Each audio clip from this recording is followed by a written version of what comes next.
welcome to Rough Cut Film Review. This is a review of Ichi the Killer. So this is continuing what is fast becoming an extreme cinema series here on Rough Cut. And this is one of the big boys. Ichi the Killer is banned in some countries and heavily cut in others. And I mean record cuts. What stands Ichi the Killer out is not simply its prolonged torture and rape scenes, but on top of this is its fundamentally sadomasochistic scenes of sexual victims seeming to not want what's happening, but also kind of enjoying it. It's the extreme sexualization of torture and death that comes over this film, so to speak. Over the past few years, in general, the international censor community, I suppose you could call it, has improved an awful lot. From the dark days in the UK of the video nasties, where censors were essentially trying to protect grown adults from being entertained and thereby somehow becoming axe murderers in the process, or something like this. So these days, censors, particularly in the UK, concentrate on the context, which is really important, and only really get involved either when a film studio requests it and they want to, say, for example, sneak a film in as a 12A rather than a 15, but that's really more consultancy, or on the very rare occasions where a film displays prolonged sadistic and sexualized torture. They're the big ones that the BBFC look for. So this film heavily features prolonged scenes of rape and torture. I really can't emphasize that enough, and that is extended violence. When you expect the camera to pull away, the camera doesn't pull away. I remember saying this about Snowtown, but the camera just sits there, sits exactly where it was, and a few times I really had to resort to hiding behind my hand because it was just too rough. Really pretty grim. I think there are two key scenes which I just, and I'm not a horror wuss, I'm a jaded, embittered individual. The sadomasochism here, as I've sort of alluded to, is confused all the further by the fact that both the perpetrators and the victims seem to enjoy it, and there's an undercurrent here of, actually it's not even an undercurrent, but the director basically thinks all of this is a really good laugh, and I just don't appreciate the sense of humour.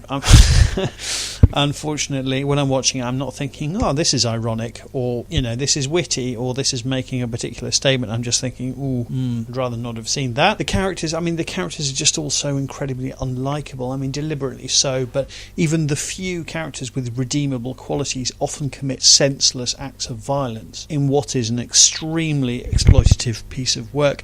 It reminds me at times of the original Austrian film Funny Games. I think it was made by Michael Haneke, and at times that film stops and basically it breaks the third wall and talks to you, the viewer, and says, why aren't you enjoying this? I thought that's what you're here for. And this does sort of a similar thing, really. Even the nicer characters are they just do inexplicably nasty things. So anyway, let's go back to the beginning. Plot-wise, we basically have a samurai or western film, the two of which are very similar, but it's far more complicated than it needs to be, and it does that on purpose, so much so we almost end up with Hamlet or something, with disgusting things happening. Instead of an avenging sheriff or ronin or samurai, we have a young man, Ichi, who is being guided by a father figure who exploits the fact that at secondary school Ichi witnessed a rape, but rather than actually stopping the rape, he basically gets an erection and watches. Ichi is normally extremely passive, but he is trained to be utterly remorseless in dispatching those that he confuses to be the bullies that plagued him as a child, and the father figure exploits this to his own ends. Ichi is certainly a character that comes across as haunted and conflicted, but for me something about his character never really entirely makes sense. I think again it's the humour they're trying to place there, the sort of childlike side that really doesn't come across for me very well at all. So essentially we have a charged up boyish character who cries when he gets upset, thrown into a convoluted plot involving a missing Yakuza boss and a sort of murderous sadomasochistic nightmare of a character who's got dyed blonde hair and piercings and all sorts and scars, and the lengths he goes to find his boss. Good characters are incredibly hard to come by in this film. There's an ex-cop turned Yakuza who is doing it to look after his son, but even he acts absolutely appallingly at times, and obviously that's deliberate, but I just got a little bit cross at it really. He's basically standing outside while this young lady is horribly tortured, which we see by the way, and it's sexual torture as often is in this film. He's having a conversation with one of the other Yakuza, who is actually quite a nice guy, and they're sort of saying how life took them to that point where they were standing outside a woman being horribly tortured. He then comes in and asks her if she wants a glass of water. She doesn't answer because, you know, she's been sexually tortured and probably isn't of